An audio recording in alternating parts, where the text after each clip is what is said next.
Welcome to Shul.com. We are here at the night learning program, the night Seder in Surfside, and we're talking a little bit about Hanukkah, about the miracle. First, what's the greeting on Hanukkah? You know, there's always a greeting on every type of holiday. On Shabbat, you'll say Shabbat Shalom or Good Shabbos. When it comes to Yom Tov, you seemingly say, Yom Tov Sameach or Hag Sameach or something of the nature. So what do you say on Hanukkah? So it's brought down that you say Hanukkah Sameach. Hanukkah Sameach. Happy Hanukkah. So why Hanukkah Sameach? Hanukkah obviously is the holiday. Sameach is actually an acronym. You have a shin or a sin, you have the mem, and you have the het. The Yevanim, the Greeks, were out to take three pillars of Judaism away, and they knew the Greeks were intelligent. Don't forget, that Aristotle, that had many intelligent all the philosophy, mathematics, the beauty of the world in many different capacities, in manufacturing, in quality, and all types of beauty, which was the blessing that Noah had given Yefet, that he's going to have a beauty. But beauty is in all different types of ways. It's in art, it's in architecture, in construction, it's in, like I told you, in mathematics, and in studies, in philosophy. And the Greek nation, Greece, was the father, even before the Romans. They predated the Romans, and in this, and they seemingly wanted to attack Shabbat. They wanted to attack Brit Milah and the Chodesh, the month on two folds. They didn't want them counting holidays, so leave aside your counting of your calendar. You use our calendar. And seemingly they wanted another thing. They wanted to go after the women with nidah and taharat mishpacha. So they said, stop counting. Don't count the month, don't count the 2 weeks, the on, off, and stop that. And that's seemingly what is an acronym for the word Sameach. Hanukkah Sameach. You have the sin, the shin, Shabbat, the mem milah, and the het, the Chodesh. And so those are the three cores that the Greeks were going after to try to attack. And they knew what they were doing.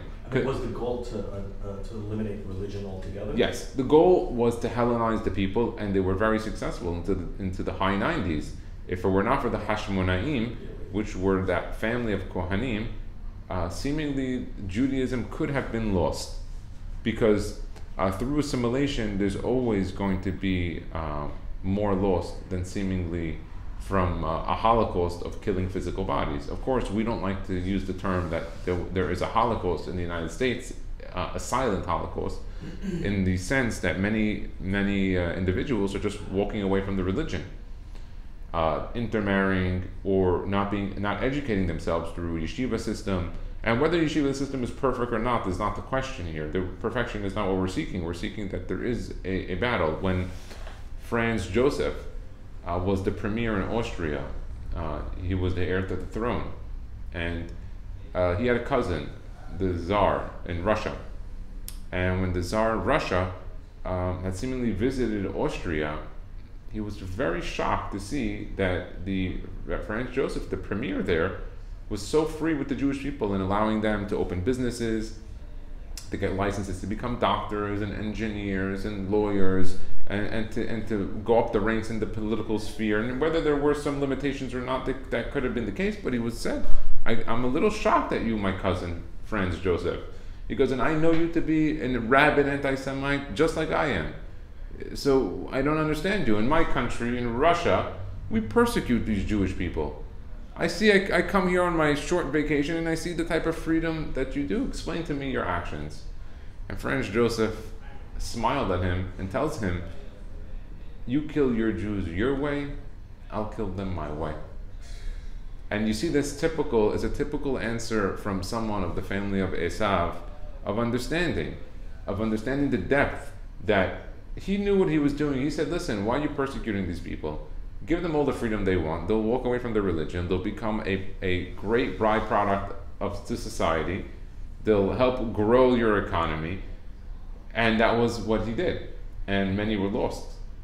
In Austria, in Germany, to reform conservatives, while in Russia, the persecution only increased.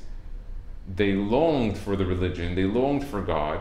Many were lost, no doubt. Many didn't have Brit Milah till a later age, but that flame of the religion stayed in them. There was a tremendous question when Napoleon Bonaparte had been going through France and acquiring new territory, going into Germany, and he seemingly came to the Russians. And at the time, the rabbis in Russia had a discussion amongst themselves, what should be the appropriate measure here? Should we pray for the success of Napoleon? Because we do see that everywhere that he's taking over, he's seemingly giving more, he's opening the gateway for allowing freedom of religion, which seemingly was not allowed in Russia. He was allowing freedom to leave the ghetto, liberté, égalité, fraternité. He was opening all this out. And the rabbis were juggling. Do we want Napoleon? Do we not want Napoleon? And there was, for the most part, a consensus of the majority of the rabbis that said he'd probably be better off with Napoleon, because we'd be able to practice more freely, we'd be able to grow in this way. While one rabbi in particular was anti, and that was the Alter Rebbe, Rav Shneur Zalman Meliadi, the Baal Shulchan Aruch Harav and the Baal Tanya, who just last week we had 𝐂𝐎𝐍𝐍𝐄𝐂𝐓𝐇, 𝐂𝐎𝐍𝐶, where he got released from prison. And what was very interesting is he seemingly prayed, no, we're probably better off. We're probably better off. How are you, Mordechai? Hanukkah Sameach. I see, you had the right greeting. And the Alter Rebbe seemingly concluded that it would have been better off to leave the Tsar in place and not to play for Napoleon's success, because if Napoleon were to come in, more Jews would be lost. And that was the Lubavitch Rebbe, the first one, the Alter Rebbe's opinion on the matter, which I think is one just to note, whether or not, we're not here to sit and rule out what history has proven, whether or not one of them were right or wrong, because sometimes we get to see that living in hindsight. Right. On top of a mountain, it's quite easy to see the decision making, what happened. But we do see that he seemingly had something there. And they say midah keneged midah, you want to call it karma, but it's interesting that he prayed for the success of the Tsar over Napoleon. Seemingly Napoleon lost. He didn't win. He didn't get into Russia. The scorched earth policy of Russia succeeded. And then later on, the Alter Rebbe gets released from prison. He was considered a traitor for sending funds to Israel at the time, which were the Ottomans. The Ottomans were there, and they were the enemy of the Russian.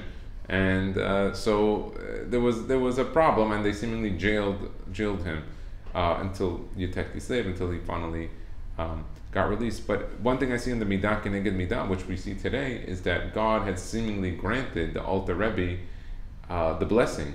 That is, his Chabad Hasidim are at the forefront of Kiruv. Yeah.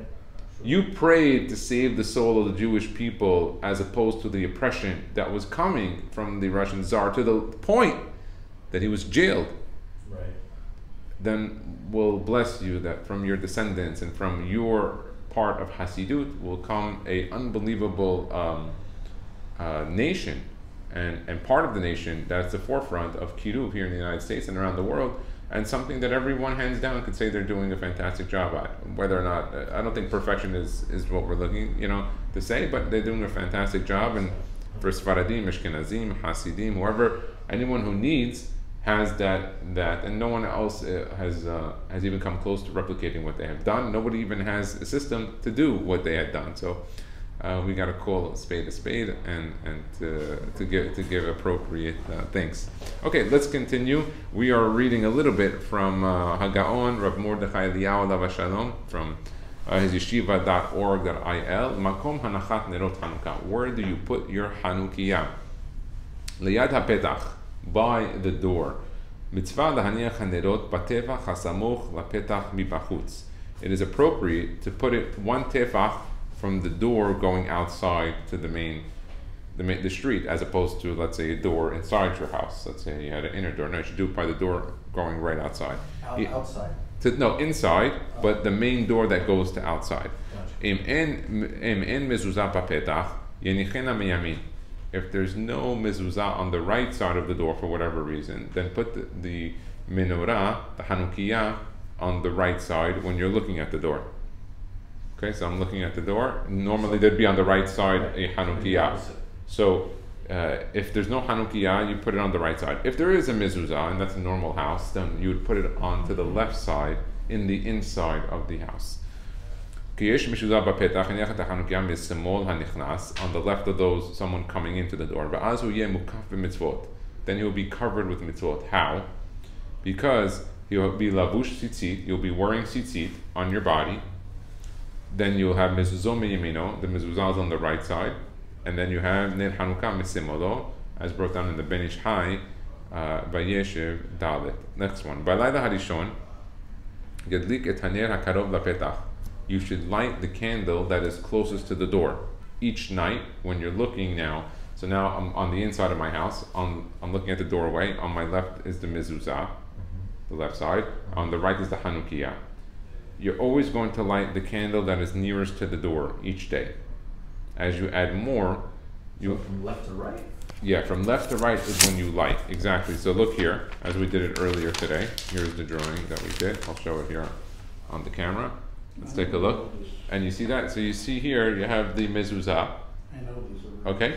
And on the right side, you start from the left to the right. You put the hanukkah. You're always going from left to right. The newest candle is the one. So tonight, the newest candle was all the way to the right? Exactly. And then we go like you just keep it going like yes, and then each night you're not going to light from right to left, you're going to light from left to right. So you light the new one from left to right, and then you light the shamash. Now, Mordechai tells us that it's pashut, he already knows it.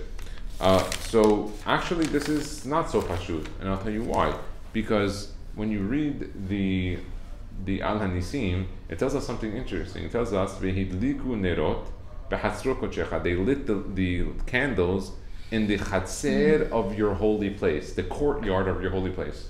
What does that mean? What is that telling us? Originally, for those who understand the structure, the structure of the Beit HaMikdash, the Menorah was lit inside of the Kodesh. The Kodesh was right besides the Kodesh HaKodashim in the front, and it was closed with a curtain. So normally, when they would light the Menorah, it would not be seen by the outside. So what does it mean? When the Hashmonaim finally took hold of the Beit HaMikdash and got the Greeks out of there. For 3 years, they had defiled the entire Beit HaMikdash, and they were in control, and they finally uproot them and get them out. They had to clean up the place. They had to get rid of all the statues. They were sacrificing pigs on the Mizbeach. They opened up a house of ill repute, of harlots in the Beit HaMikdash. So people would come there to do the avon in the place. So it took time. So what they do, they took out the menorah, they koshered it, they did everything they can to make it tahor, and then they took it to the courtyard and they lit it outside.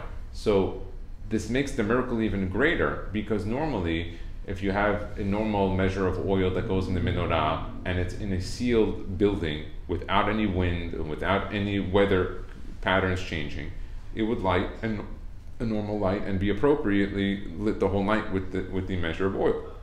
But what's interesting is here they took only 1/8 of the oil and they put the menorah on the outside of the Beit HaMikdash, in the Hatzer, in the courtyard. So the miracle was that they were not only lighting with very little oil, 1/8 of the oil, but also on the outside, and it seemingly lit the whole night as if they used all of the oil with inside, and everyone noticed, hey, you used a lot less oil, it's really windy tonight. And don't forget, we're talking about Jerusalem. Now in Jerusalem it's cold, it's a rainy season. Right. It was rainy, it was cold, windy, and it was outside, and it lit. And that's why the custom does come. What's one of the customs? Where they lit the hanukkah outside in a box. Where did this come from? This came from the original miracle of what happened on Hanukkah. So seemingly today, we light it inside.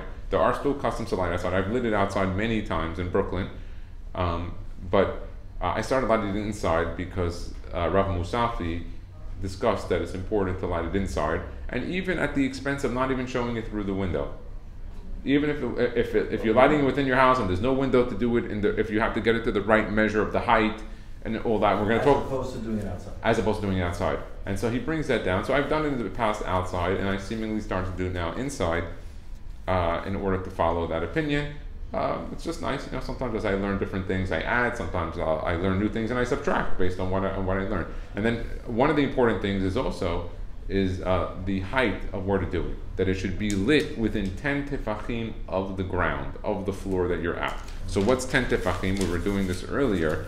A tefach is approximately, according to the Gaon Rav Na'eh, it's 8 centimeters. Usually they say a tefach is what this is. So one of them is 8 centimeters.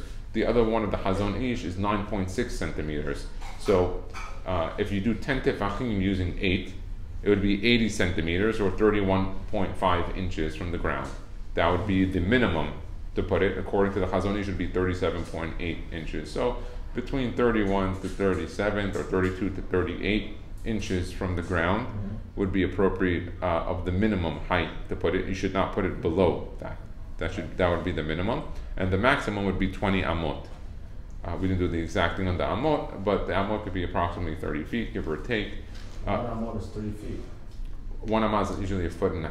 Oh. But it depends. I didn't do the exact measurement for an amah according to all the opinions. I did only on tefach, so you know the minimum. But we know the maximum should be 20 amot high. So how does it apply if there's someone who lives in a building? So he should put it by the door. Right, that's what the height is not a. Yeah, but because it's height based on from the floor, from the ground, so on the ground level. But the pirsum hanes would not be from the window outside, because most people are not going to be looking up all the way like that, with their head up. And also, like we said earlier, that it's important to do it by the height, by the doorway. There is a lot of musad and hashkafat to lighting it inside the house in that location today, for kiddusha in the house. Okay, let's continue. We said, okay, the first night you should do the light closest to the door, to the right of the one who's lighting it.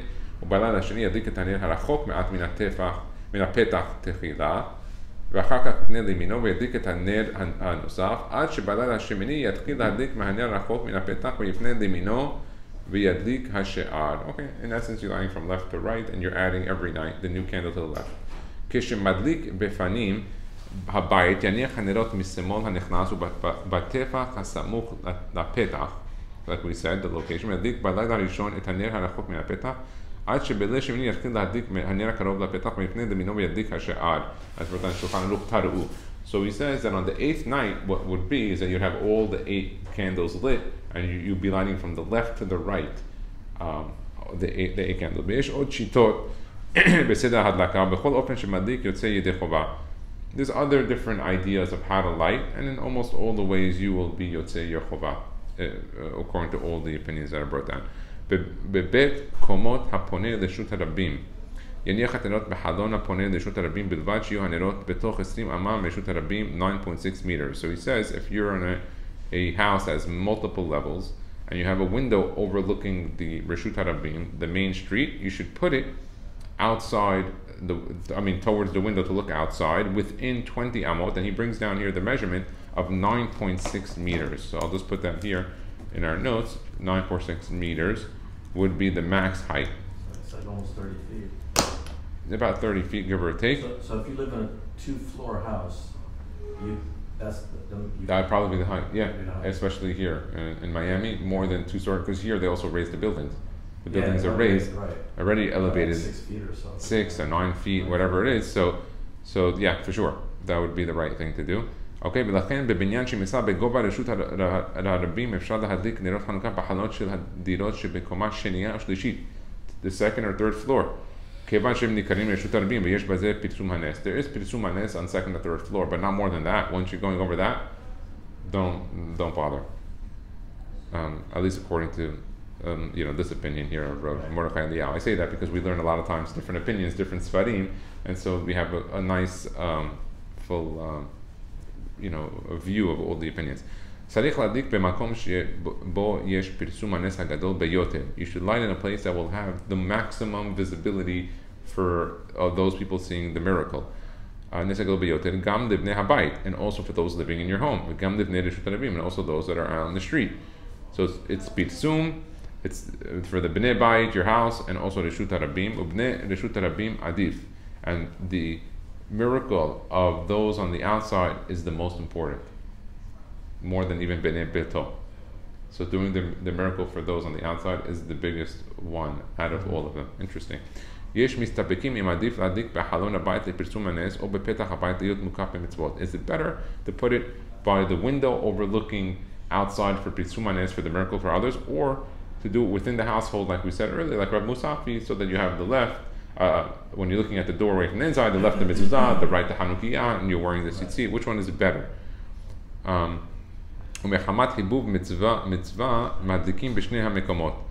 because of this, we light in two places. After they make the beracha of lighting it by the doorway, they put it in two places. So what do some people do? If you do it in two places, what does that mean? You can actually light in two places, but you'll light first by the doorway with the beracha, and then you can light a second time by the shutarabim. Or another option, which I saw done in Brooklyn, is that they make the main one by the doorway with the light, the candles, the oil, however you're doing it properly with the beracha, and then they'll get an electrical one and put the electrical one by the window. So you did pirsum hanes, it's still pirsum hanes with an electrical menorah, and you still covered the mitzvah, and you got both. Don't underestimate that lighting with a electrical menorah, hanukkah, even though it doesn't cover the shitot properly, or maybe saying a beracha would not be permitted in most cases, there is pirsum hanes with it. Gova hanukkah, what's the height of the hanukkah that you should do it? You know, Mordechai, what's the height? Minimum height. Of the hanukkah itself. Of the place. You have it? Here, I'll tell you right now. Maybe 4 feet or something? Or you should do it for a minimum above 3 tefachim. That's the minimum. And then we say up until what height? Not more than 10, like we said earlier. Just to make the correction, it's the 3 would be the minimum to put it, and then the maximum would be 10. Not like we said earlier, where we said the maximum was 10, the minimum 10. The minimum is 3 tefachim.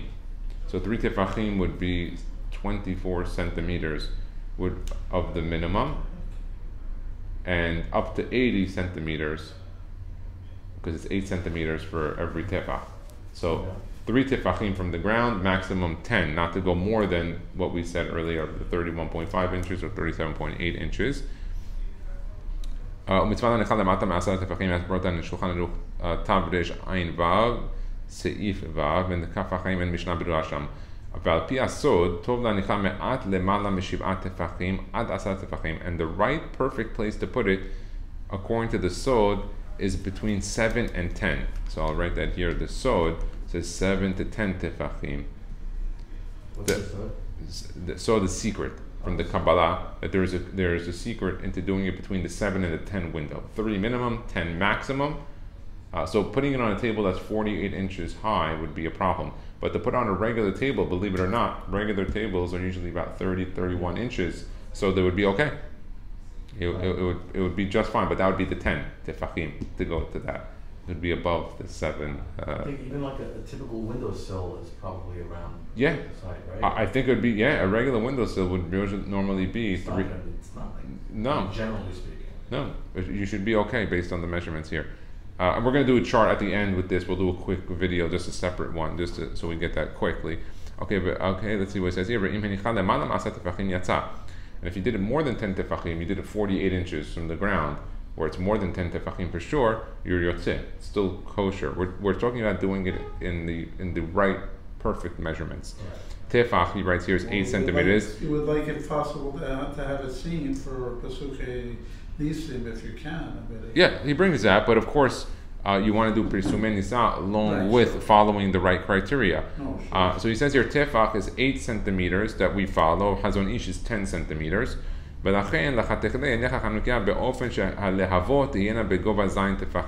So he said, which is 56 centimeters me'akarka.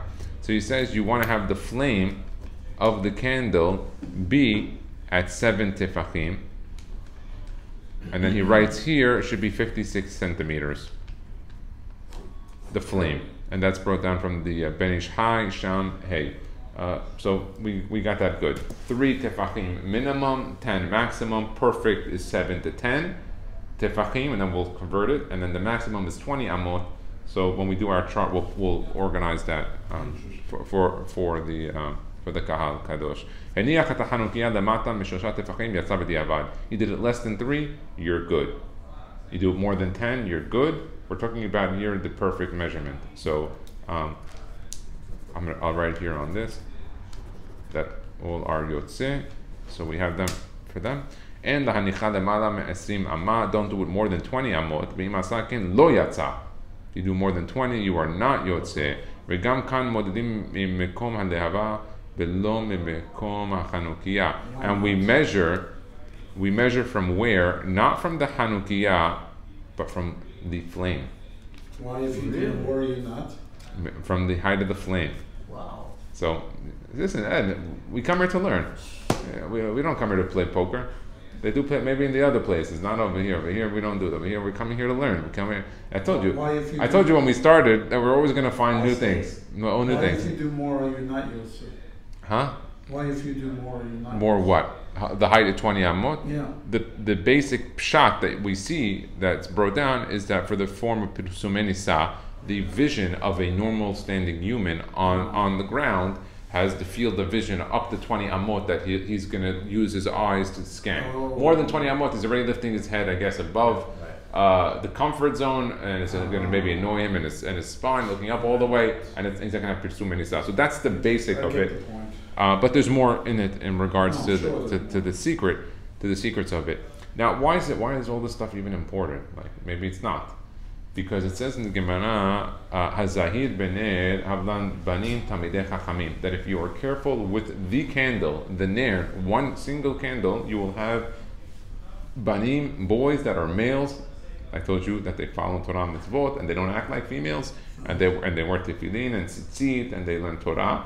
Banim zecharim tamidei chachamim. They also be tamidei chachamim, which is a very high level. Tamid chacham is higher than a rav. It's higher than a regular. It's a person who reaches the level of not only being educated but knowing he's a student of the education.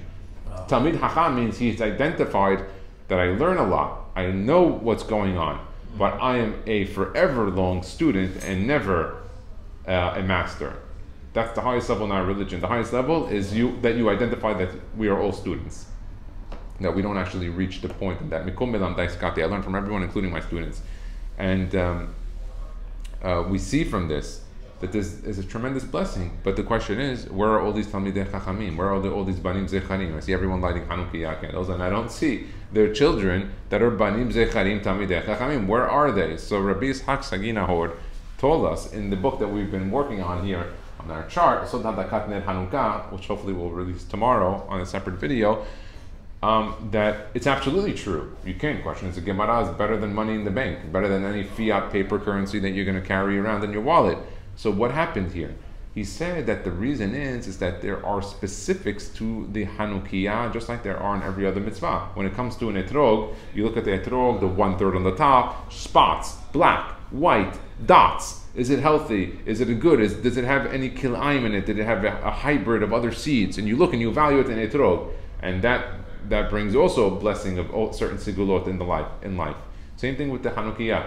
You can light a hanukkah anywhere you want, low to the ground, high, not more than 20, but within the confines.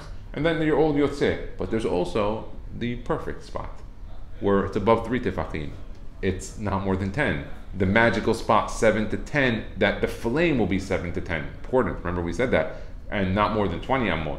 And then also, what kind of hanukkah? We saw from Rabbi Yitzhak Sagi Nahor of HaMekubalim that there's levels. There's zahav, gold, silver, copper that's yellow, copper that's red. Then you have metals, regular copper, you have tin. And then above that, by the way, the copper could be bronze or brass, where they take copper and mix it with other metals. Then you have tin, lead, stone, glass, bone, ceramic plated molten lead. Then you have ceramic unplated, pomegranate shells, Indian walnut shells, oak tree shells. So we organize. So why is he telling us all this? He's saying there's different levels. And know that if you don't choose any design, maybe the guy uses plastic. He might be yotzeh, but you want the blessing of the segula, being able to get the banim zecharim tamidei chachamim. So you want to use the right ingredients. It's no different than cooking something. Guy tells you, okay, I want to bake a cake. No problem.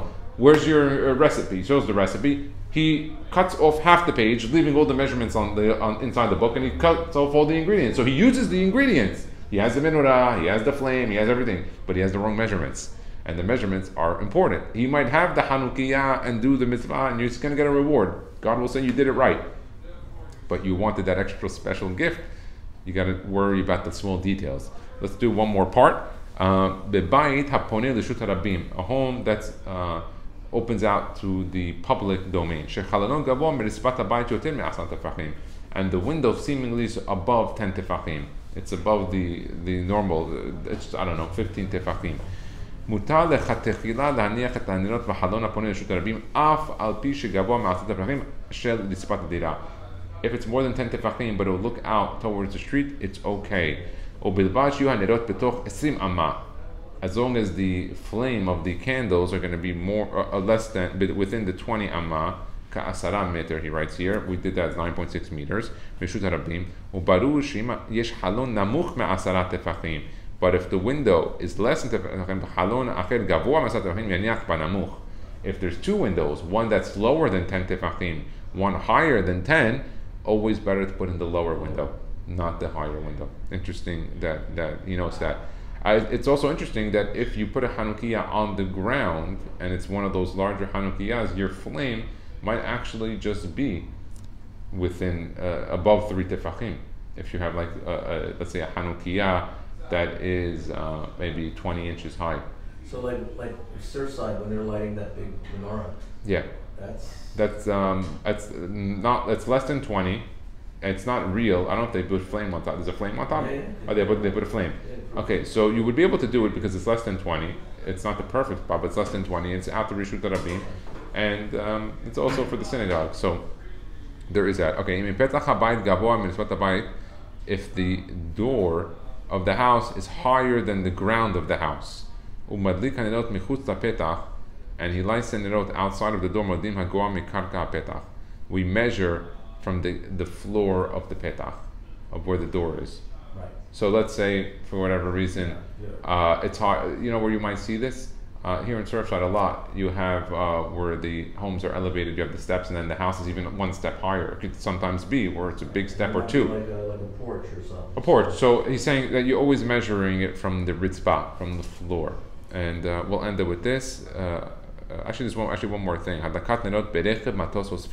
he has one small thing. We'll add this last one. What happens when you are on a train, on a plane, or on a boat? What do you do? Mehadin chiyuv hadlakat rak bebet keva. The chiyuv, the requirement, is only in a home that is stationary, on ground. Ulam efshar lahadlik nerot berechev. But you could technically do it in a train that's moving or in a boat. Matos v'chadome, also a plane. I don't know about someone lighting a hanukkah on a plane. I don't know how that's going to work.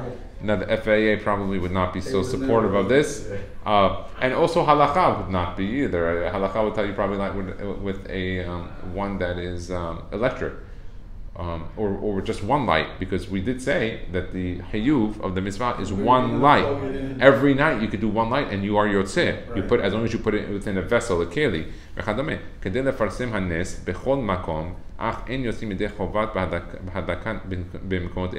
You are not yotzeh your day Yehovah with these type of lightings. And you don't even make a beracha on it. On doing it, as we're done, ayin b'mikre'e kodesh chai, and also Rashi in Shabbat chaf gimel amud aleph dibur matchil haro'eh. And so that's great. Actually, we ended on something good. So when on those situations, you don't have to at all. So what if you're doing a road trip? Okay, you're driving from New York to here, and it happens to be Hanukkah. You're in a car, so you can stop. It's not like a train or plane or whatever. So should you stop? So based on what he's saying here, I mean that would be a different case because here you're not moving. So I would say make your break within the time of shki'at set when the perfect time to light is where you are traveling. Right. Stop for 30 minutes, do a gas break, you're at a restroom, you want to go get coffee. The 30 minutes you stop and you do it there. And do it the right way. With the bracha, for sure. Right. For sure with the bracha. Right. You could stop for 30 minutes and you want to light it in within your car, outside your car. So the issue is in being in motion. In motion, and also in places that are unconventional for pirsum nisa, for others to see it. On a plane, you're 30,000+ feet. Yeah, what someone's going to see from the I window. don't Maybe see how there'll be you- another jet flying by and the guy will see it. Maybe there's another UFO or alien and he'll see it and he'll have some hizuk to make teshuvah. I don't know.